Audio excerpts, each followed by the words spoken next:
بیګا راته چا د منیر شاکر یو کلیپ وغږاو، ما خو چېرته دې خلکو پسې نه ده راغشتی، خو اوس پې پسې راواله.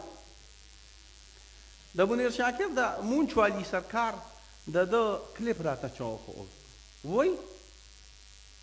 وایي زه د الله پیغمبر ځکه منم چې الله ویلي دي چې ویې منه، او وایي که الله نو ویلي نه وي د ده نوم به هم زما په خولې باندې نو راغلی.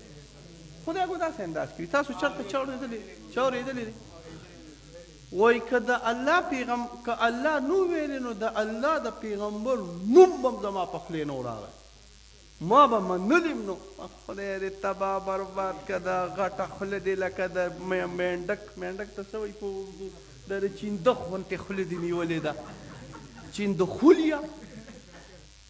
اوسه پورې ما چېرته په دې ځناورو باندې رد نه دی کړی، خو اوس پې وایي مور یې نه منم، پلار یې نه منم، تا مور مونږ نه منو، ستا پلار مونږ نه منو، چینده خولیا تا مونږ نه منو. ته داسې الفاظ استعمالول څه ضرورت راغلی؟ زه دا وایم که ما ته الله نو ویلي چې زه هسې خبره کوم چې مولیا نه منه، نو ما به دا چینده خولې ډو منلې، نو خو دا چینده خولې ځکه زه منم چې ما ته الله ویلي دي چې مولیا نه منه. نو څوک به ته په دې خفه کېږي که نه به خبر کېږي چې ته ما دې هلکه خبره سمه ده. فقها زمونږ وایي ګوره زه تاسو ته یو څو خبرې کوم، ما نه خبره بل طرف ته لاړه، زه تاسو ته یو څو خبرې کوم. دا خبره ته کوم دعا چې کې که نه نو وایي یا الله یا رب العالمین یا رب العالمین یا مالکه یا خالقه، دا به وایې که نه. خو که دعا کې وایې چې یا رب العالمین په دې وایي یا رب الخنازیر یا رب الکلاب، ای د سپوره به ای د خنزیرانو رب. ولې د سپور هم نه دي، سپي ستا پلار پیدا کړي، خو الله پیدا کړي دي که نه. ولې خنزیران الله نه دي پیدا کړي، خو خنزیران هم الله پیدا کړي دي. خو چې تو اوس د رب العالمین په ځای باندې رب الکلاب و رب الخنازیر وایې، خبره ټیک ده خو خرابه ده، خبره خرابه ده، الفاظ خراب دي، دا الفاظ خراب دي. دا د چینده غوندې خوله دې نیولې ده، ته د الله پیغمبر صلی الله علیه وسلم پسې داسې الفاظ استعمال، بالکل خبره دې ټیک ده، خو الفاظ دې خراب دي، انداز دې غلط دی. خدای کو زما خوله کېږي مې زه خپل مفتیانو لجنه را جمع کوم، څلوېښت کسان مفتیان دي، زه پرې حکم کوم چې دا سړی کافر شوی او دې بیا کېږي چې د ده دا کفر به زه ثابت کړم که چېرته ده د دې خبرې نه توبه ونه ویسته. ډېره غلطه خبره یې کړې ده. ښه با ادب